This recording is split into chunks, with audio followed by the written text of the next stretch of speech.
Okay, so this is the identification test for salicylate, not the FeCl3, but we have made FeCl3 and we can confirm that yes, we actually made FeCl3 or not. The reason why I am confirming it is because I am not sure that that was actually a hydrochloric acid, because the smell was different. Okay, it was not like a hydrochloric acid smell.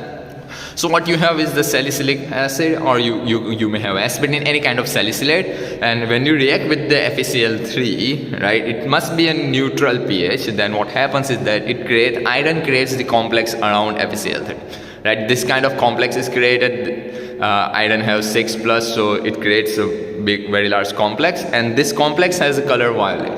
Alright, so that's how we identify that this is actually salicylate presence, or salicylate is present there. Alright, but this reaction, I'm a pharmacist, and the main use of this reaction is that when there is a poisoning patient, right? So when we are doing a urine analysis, we do this reaction to check that is there any salicylate poisoning, or is there any salicylate poisoning or not.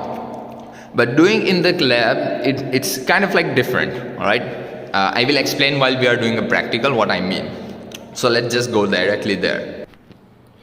Okay, so now, alright, we are back to the practical session. What I have done here is that I have took water around 15 ml and added the salicylic acid or the aspirin powder, right? And as you can see, it is not getting dissolved.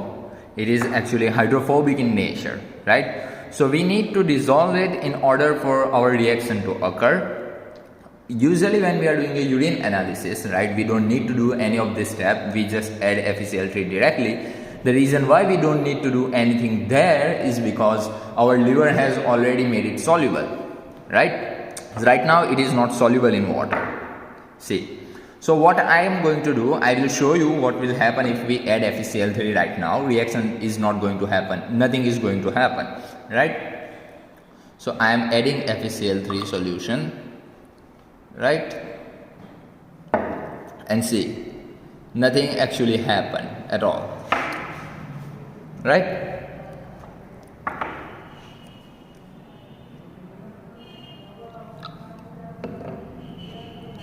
I also added the peroxide solution for a moment and little bit more of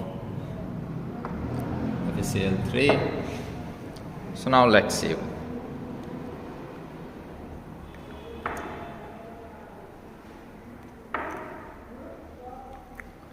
Now what I am going to do is that I am going to add sodium hydroxide. See, all of the powder is on top, right?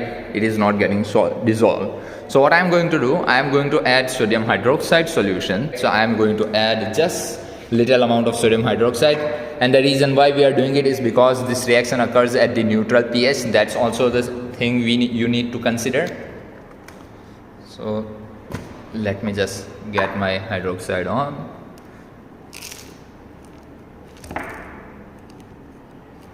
Just a little. Okay, it's too much, but see, observe that I am closing my lid.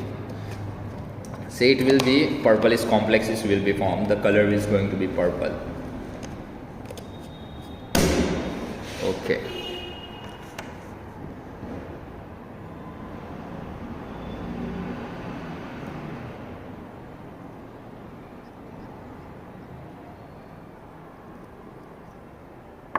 Now can you see the purple color precipitates are roaming around, right? See on top, this is the purple color, and wherever there was the salicylic acid, the aspirin, it turns purple, right?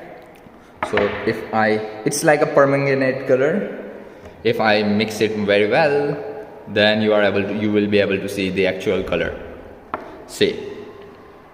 So that actually confirms that what we have made is actually a FeCl3, right? And if it was FeCl2, then we actually converted using peroxide to FeCl3.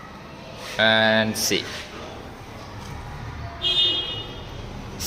this is the actual color, right? And don't worry, this is the sink, and I will just clean it up. So these are the purple and violet precipitate, which confirms that what we made is FeCl3.